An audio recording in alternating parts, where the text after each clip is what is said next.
If you have a circle, a piece of the circumference is called an arc, and a wedge of pi for that circle is called a sector.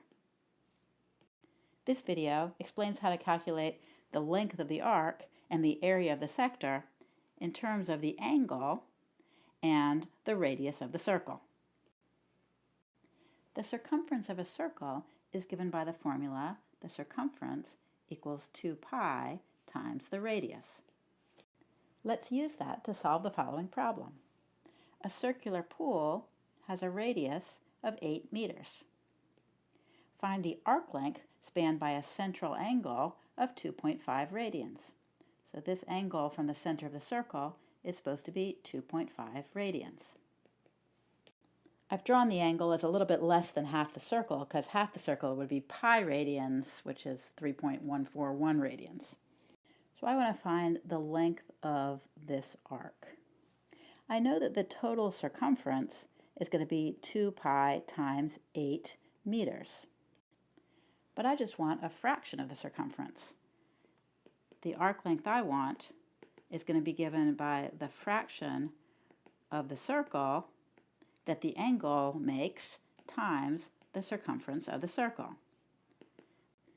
The fraction of the circle that I want is given by the ratio of 2.5 radians over the total number of radians in the circle, which is 2 pi radians. Multiply that by their circumference, which we said was 2 pi times 8 meters. Notice that the 2 pi's cancel, and I'm left with just 2.5 times 8 meters, which is 10 meters.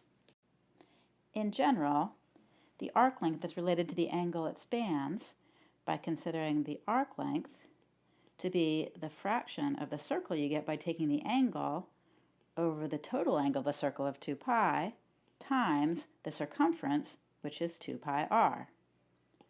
Since the 2 pi's cancel, as they did in our example, that means that arc length is given by theta times r. Here r is the radius of the circle and theta is the angle. It's important to note that theta needs to be measured in radians, not degrees, for this to work. That's because when I took this ratio, I was using 2 pi radians for the total measure of the circle, so it's important that theta also be in radians. The area of a circle is given by the formula pi r squared, where r is the radius.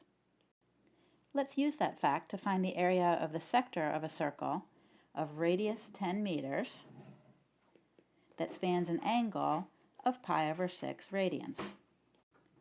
We know that the total area of the circle is given by pi times 10 meters squared, or 100 pi meters squared. But we just want a fraction of that area to give us the area of our sector. So we want to take the fraction of the circle that the sector makes times the area of the circle.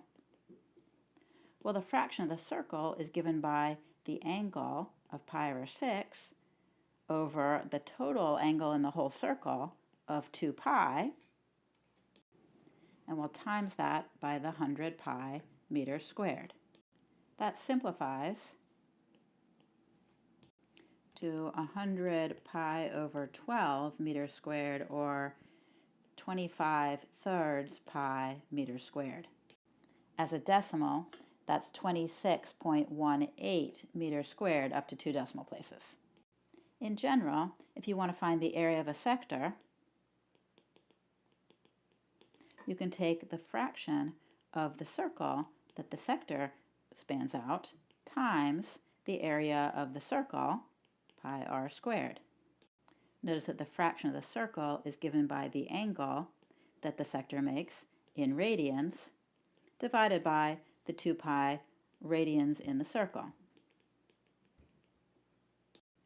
Since the pi's cancel, we can simplify this formula by saying the area is given by theta over 2 times r squared, where theta is the angle of the sector in radians. Again, it's important that this angle be in radians, since that's how we're doing our fraction of our circle comparison. As usual, r represents the radius of the circle. Notice that if you don't have your angle in radians, if it's in degrees instead, not a big deal because we can always convert from degrees to radians first before using our formula. In this video, we saw that for a sector of angle theta given in radians, the arc length is given by the formula theta times r, and the area of the sector is given by theta over 2 times r squared, where r is the radius of the circle.